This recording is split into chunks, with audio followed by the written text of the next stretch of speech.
आज party office में mega जश्न हो रहा है। तस्वीरें आपको दिखा रहे हैं। मुख्यमंत्री अरविंद केजरीवाल पहुंच चुके हैं और जोश यहां पर हाई है कार्यकर्ताओं में। राष्ट्रीय पार्टी बनी है आम आदमी पार्टी और ऐसे में देखिए आज जश्न मनाया जा रहा है। इसी को लेकर दिल्ली के मुख्यमंत्री अरविंद केजरीवाल खुद पार्टी ऑफिस पहुंच चुके हैं और थोड़ी ही देर में उनका संबोधन होगा। देखना यह है कि अपने कार्यकर्ताओं को वो अपने संबोधन में क्या संदेश देते हैं और पूरी पार्टी ऑफिस को दुल्हन की तरह सजाया गया है। तमाम बड़े नेता इस वक्त पहुंचे हुए हैं, मौजूद हैं। तैर कर दरिया पार करो। जोरदार तालियों से स्वागत करिए हिंदुस्तान की पढ़ी लिखी मजबूत आवाज आदरणीय अरविंद केजरीवाल जी का।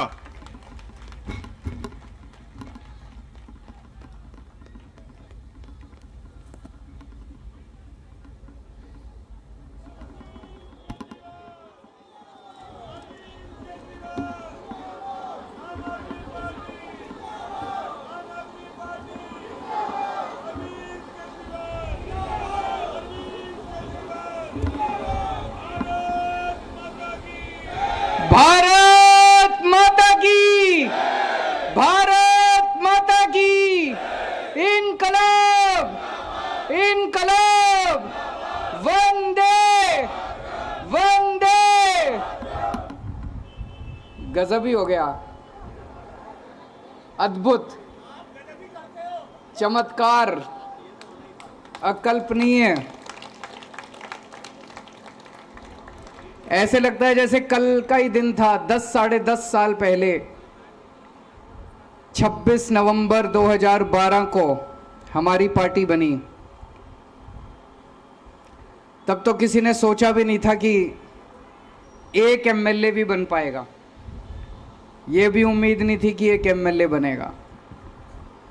और आज 10-10.5 साल के अंदर आम आदमी पार्टी देश की राष्ट्रीय पार्टी बन गई है। 1300 से ज्यादा पार्टियां हैं देश में। पूरे देश में 1300 से ज्यादा पार्टियां और उनमें केवल 6 पार्टियां राष्ट्रीय पार्टियां। देश में 1300 से ज्यादा पार्टियां और उनमें केवल 6 पार्टियां राष्ट्रीय पार्टियां हैं और उन 6 में से केवल 3 पार्टियां हैं जिनकी एक या एक से ज्यादा राज्यों के अंदर सरकारें हैं। उन 3 में आम आदमी पार्टी आती है, बीजेपी, कांग्रेस, आम आदमी पार्टी। तो सबसे पहले मैं सभी कार्यकर्ताओं को तहे दिल से बहुत बहुत बधाई देता हूं। सभी सपोर्टर्स को, हमारे शुभचिंतकों को, हमारे वोटर्स को और सबसे ज़्यादा हमारे क्रिटिक्स को, जो हमें बताते रहते हैं समय समय पे कि हम क्या गलतियां कर रहे हैं। उन सभी लोगों को मैं तहे दिल से बहुत बहुत बधाई देता हूं, शुक्रिया अदा करता हूं। भगवान ने वहां से, उस वक्त तो अपने पास कुछ भी नहीं होता था, ना पैसे थे ना आदमी थे। पैसे आज भी नहीं है, आदमी बहुत हैं, अब लोग बहुत हैं,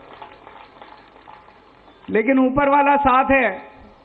आज सवेरे मैं यही सोच रहा था कि कहां से कहां आ गए।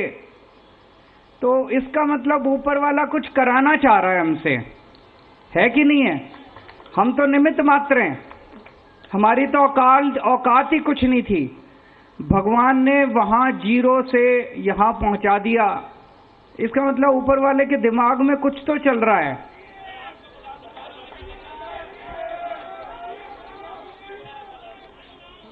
ऊपर वाला कुछ तो हमसे, देश के लिए कुछ तो कराना चाह रहा है।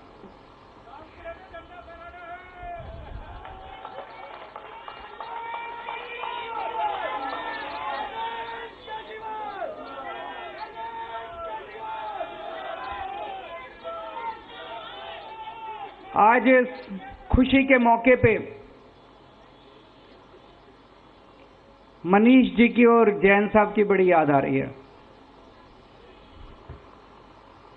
वो भी अगर होते तो हमारी खुशी में और 4 चांद लग जाते।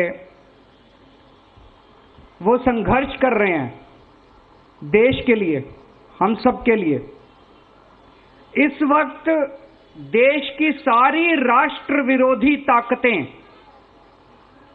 जो इस देश का भला नहीं चाहती, जो इस देश की तरक्की नहीं चाहती, वो सारी ताकतें मिलके आम आदमी पार्टी का विरोध कर रही हैं।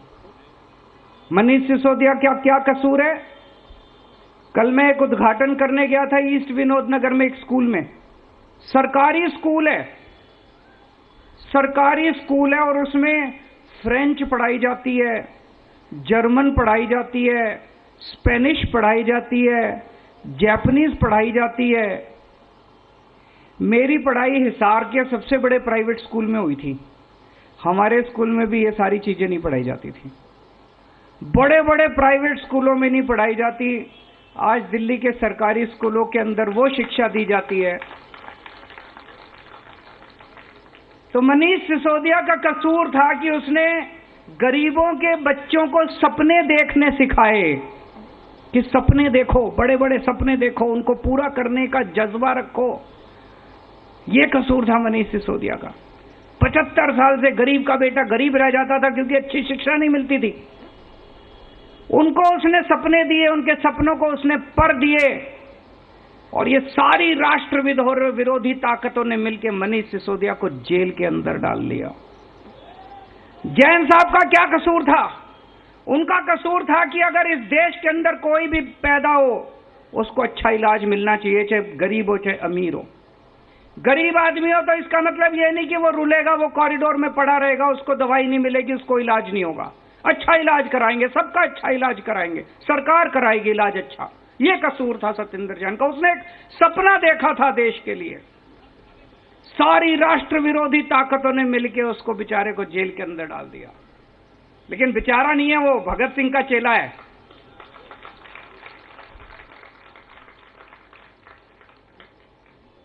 तो ये सारी राष्ट्र विरोधी ताकतें आम आदमी पार्टी को रोकना चाहती है, लेकिन ऊपर वाला हमारे साथ है।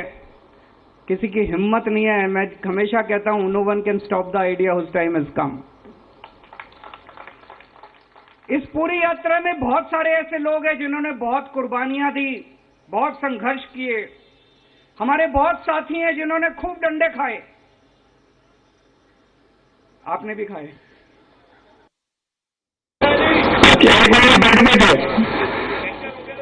फ्रैक्चर हो गया था, बहुत डंडे खाए, जेल गए, बहुत लोग जेल गए। हमारी संतोष कोहली शहीद हो गई। हमारे साथ मीरा सान्याल जी होती थी।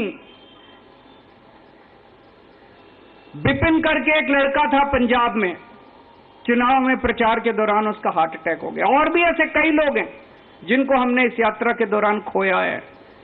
आज इस मौके पे हम उन सबको याद करते हैं और भगवान से प्रार्थना करते हैं कि उन सबको शांति दे, उनकी आत्मा को शांति दे, अपने श्री चरणों में उनको स्थान दे।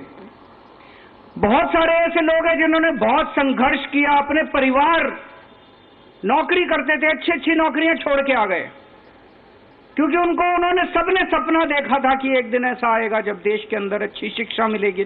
वो सब बड़े खुश हैं कि दिल्ली के अंदर, पंजाब के अंदर जिस तरह से मॉडल गवर्नेंस का बनाया जा रहा है, उनके सपने पूरे हो रहे हैं। बहुत लोगों ने संघर्ष किया है और आज टाइम है अपनी आइडियोलॉजी को याद करने का, अपनी विचारधारा को याद करने का। आम आदमी पार्टी की विचारधारा के 3 स्तंभ हैं। याद है ना सबको? याद नहीं है?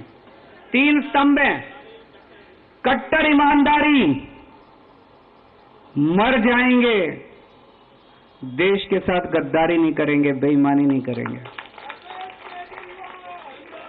एक टाइम की रोटी कम खा लेंगे लेकिन बेईमानी नहीं करेंगे। बेईमानी का पैसा घर में नहीं आएगा। कट्टर ईमानदारी। दूसरा स्तंभ है कट्टर देशभक्ति। देश के लिए जरूरत पड़ेगी तो जान हाजिर है, फांसी पे चढ़ जाएंगे। और तीसरा स्तंभ है इंसानियत। इंसान को इंसान समझना है। इन लोगों की तरह गुंडागर्दी नहीं करनी। गुंडागर्दी हमारी विचारधारा नहीं है, उनकी हो सकती है। इंसानियत, इंसान के लिए कुछ भी करने की जरूरत पड़े, इंसान से कोई इंसान से मोहब्बत करनी है। हम गाते हैं ना, इंसान का इंसान से हो भाईचारा, यही पैगाम हमारा। तो इंसानियत तीसरी हमारी आइडियोलॉजी है। पहली बार देश के अंदर पहले कहते थे चुनाव लड़ने के लिए इतना पैसा चाहिए, बेईमानी तो करनी पड़ती है। हमने दिखा दिया कि ईमानदारी से चुनाव लड़े भी जा सकते हैं और जीते भी जा सकते हैं। हमने दिखा दिया कि ईमानदारी से सरकार चलाई भी जा सकती है और सफल सरकार चलाई जा सकती है। हमने साबित कर दिया कि सफल सरकार तो ईमानदारी से ही चलाई जा सकती है, बेईमानी से सफल सरकार नहीं चलाई जा सकती। तो जैसा मैं कह रहा था, भगवान हमसे कुछ कराना चाह रहा है। हम सबका सपना है कि भारत दुनिया का नंबर 1 देश बने, मेक इंडिया नंबर 1। और हमारा देश बन सकता है नंबर 1। हमारे देश के अंदर क्षमता है, लोगों में क्षमता है। और शायद भगवान ये चाहता है कि ये भगवान की भारत को दुनिया का नंबर 1 देश तो ये आम आदमी पार्टी वाले ही बनाएंगे। ये काम हमारे हाथों से ही कराना चाहता है।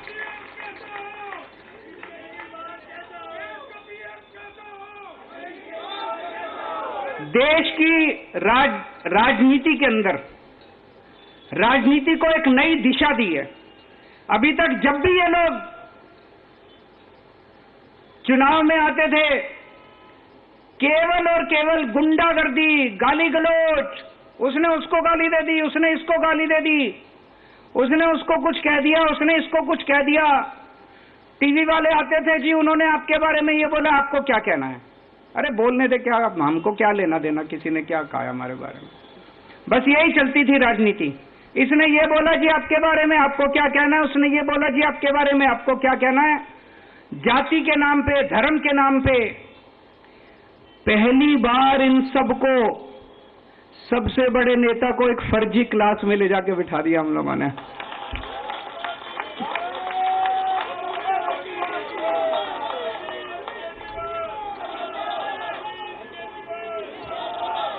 वो पता नहीं असली स्कूल में गए कि नहीं गए, लेकिन इस जिंदगी में उनको एक दिन असली स्कूल में भी भेजेंगे।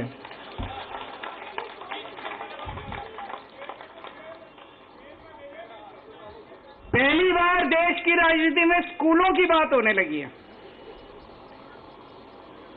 जहां हम जाते हैं चुनाव लड़ने, वहीं पे सारी पार्टियां स्कूलों की बात करती है, अस्पतालों की बात करती है, मोहल्ला क्लिनिक की बात करती है। सुन के अच्छा लगता है। यही तो होनी चाहिए राजनीति। असली राजनीति तो यही है कि स्कूल की बात हो, राजनीति, पानी की बात हो, बिजली की बात हो।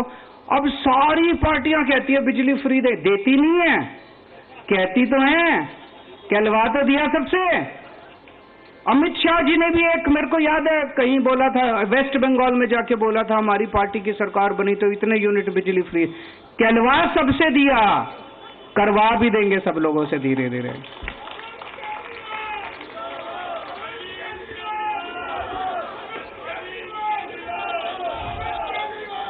एक बारी और सब लोगों को याद दिला दूं, कई बार बोल चुका हूं, हम लोग आम आदमी पार्टी में मरने मिटने के लिए, देश के लिए आए हैं। अगर किसी के मन के कोने में कभी आए पद की इच्छा, पैसे की इच्छा, प्रतिष्ठा की इच्छा, तो या तो वो फीलिंग निकाल देना और या आम आदमी पार्टी छोड़ देना। गलत पार्टी में आ गए। और उसमें अब एक चीज और ऐड कर रहा हूं, ये अब जेल में डाल रहे हैं। मैंने कहा ना, सारी राष्ट्र विरोधी ताकतें इकट्ठी हो गई है आम आदमी पार्टी के खिलाफ। वो नहीं चाहती कि देश की तरक्की हो, वो नहीं चाहती देश में स्कूल खुलें, वो नहीं चाहती देश में अस्पताल